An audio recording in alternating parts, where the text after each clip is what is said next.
Today we're driving a 2023 Cayman GTS 4.0 on track out here at Chuckwalla, courtesy of Tamale Track Days. Awesome track org, more for intermediate and advanced drivers. Not a lot of traffic. If you guys want to check them out, use the link below. Get a free t-shirt at your next track day. This Cayman is, of course, 6-speed manual with the paint to sample Viola Metallic, gorgeous color. And we don't have bucket seats. This is not a GT product, so the owner went with these sofas. And other than some other cosmetic mods, the car is stock.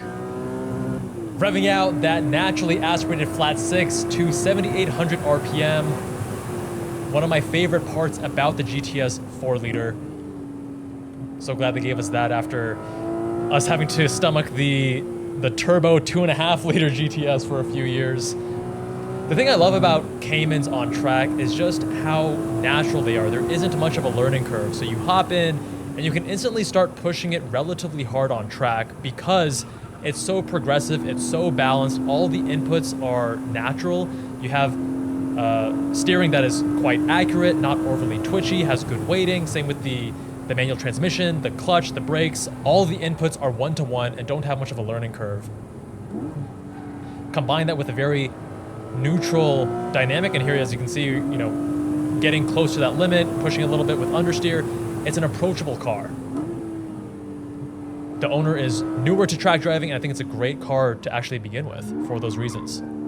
Can I turn off traction? Can we do sport mode? And now we turn off traction control because it was cutting in a little bit on those slower corners.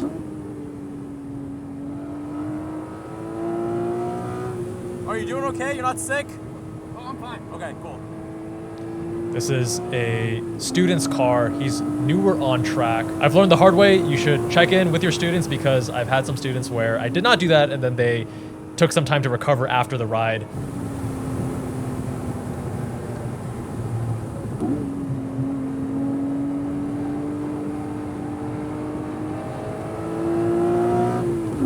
A lot of us get so focused on the GT level Porsches because they are more track focused, more hardcore, they have the aero, they look so cool, and we sometimes forget that the GTS products, such as this GTS 4.0, is only one step below and still quite capable in terms of dual duty, street and track. You're going to have that relative comfort, and when you take it on track, it's not going to feel like a fish out of water by any means. Is it as focused as a GT4? Obviously not, but for those who want to have fun on track and aren't chasing lap times, I don't think you're really losing out on much experience.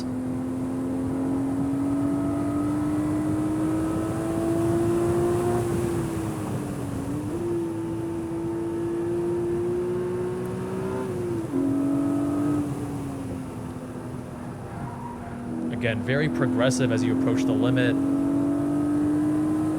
which is not common amongst mid-engine vehicles. Drove an Exige that same day and it did not inspire confidence. I did not feel comfortable getting as close to the limit there. Now this car does have stock brake fluid, and as a result, at some point during the session the brakes got a little bit light and I had to take it easy.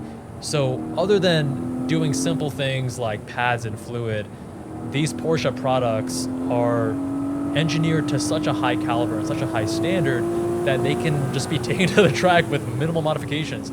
You don't have to get additional oil coolers and do other upgrades to get it track ready. They more or less come that way from the factory.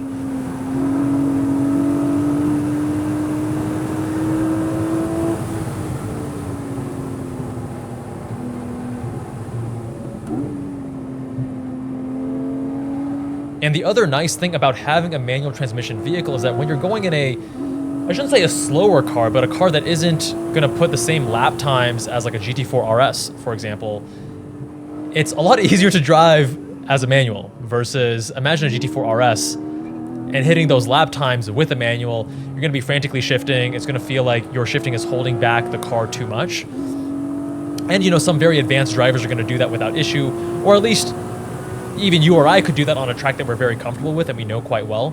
But if you're newer to the track, or you're newer to track days as a whole, a fast car with the manual can steepen that learning curve.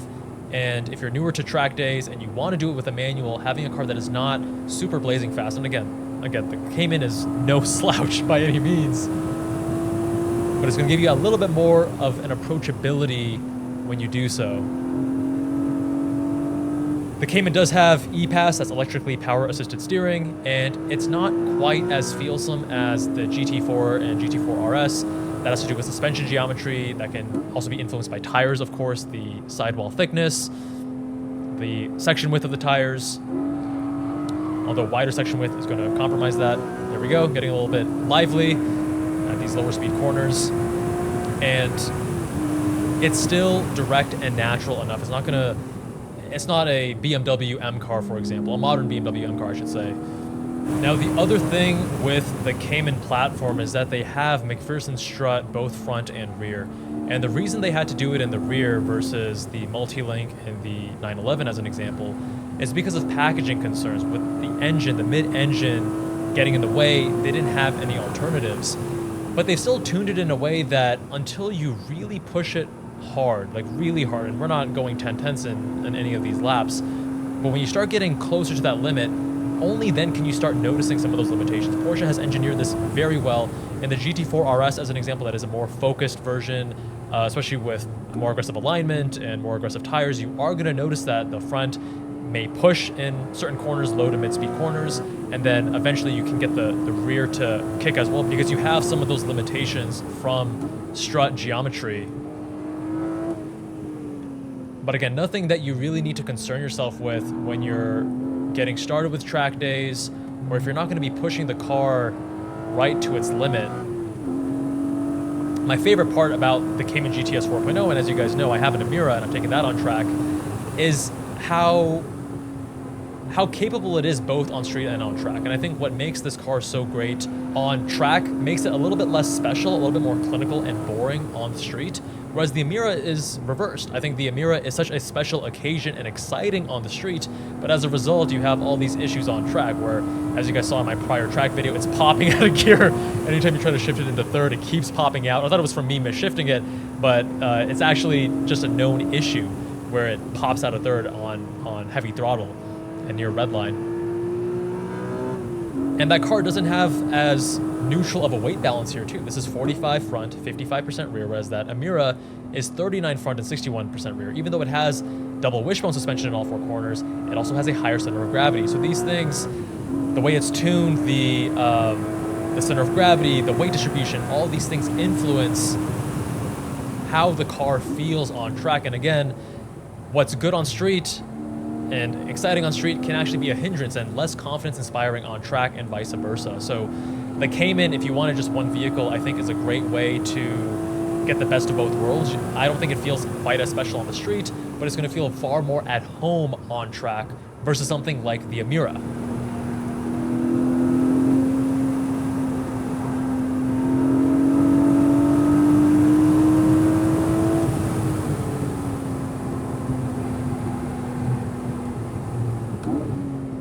Very easy car to approach. As you can hear on some of these corners, the front end starting to push just a little bit, and even when it occasionally gives way to oversteer, very progressive, easy to control.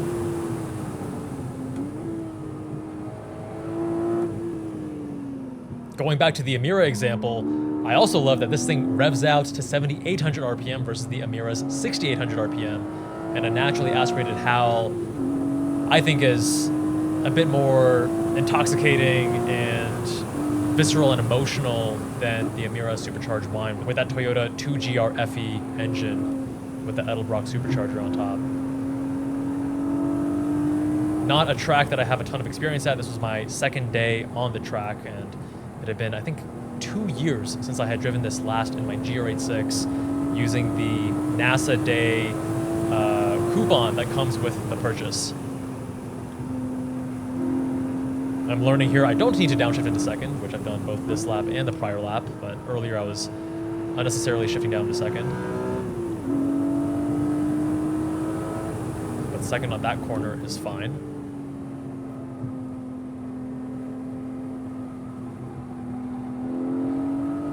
Now, I had watched the student actually drive before, and I was passenger in a prior session, so I'm gonna give him some tips, although keep in mind, I'm no expert on this track by any means. How was that? Thoughts? Good. Yeah, it's clear to know that you can carry a lot more speed through some of those corners. Yeah. A lot more grip that I'm not using.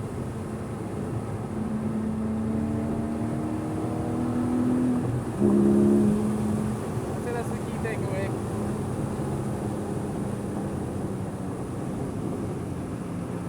So here, I'm mostly keeping my steering wheel approximately the same the whole way round. Yeah, I noticed you're coming out of this thing accelerating the whole way and way faster through it. Because the second one is more shallow than the first. Right. The first one's more sharp. Yep. So what you do is you steer it with the throttle. Yep. You get on the throttle, it goes straighter. You let go of the throttle a little bit and start tucking in. Yep. So that's what you want to do on those two. Over here, what I wanted you to pay attention here was that you would shift over there. I want you to downshift into second here. Okay. Yeah, that's what I was doing in the previous session. Okay, awesome. And then here you kind of hug it left because now if you take this wider, you can carry more speed. Yep.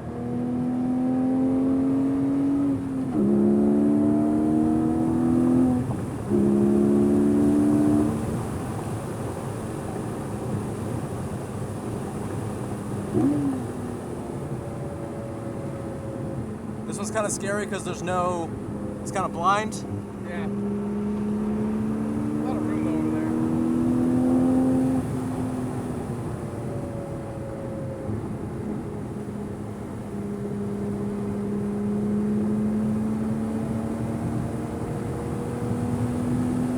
Yeah, this is like right in my line of sight. I'm not sure how you're driving around that. You may want to position it on the other side. Oh, for sure.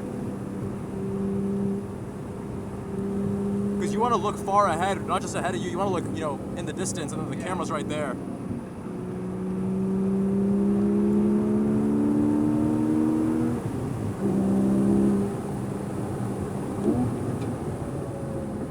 Let me know what you guys think of the Cayman GTS 4.0 with a comment down below.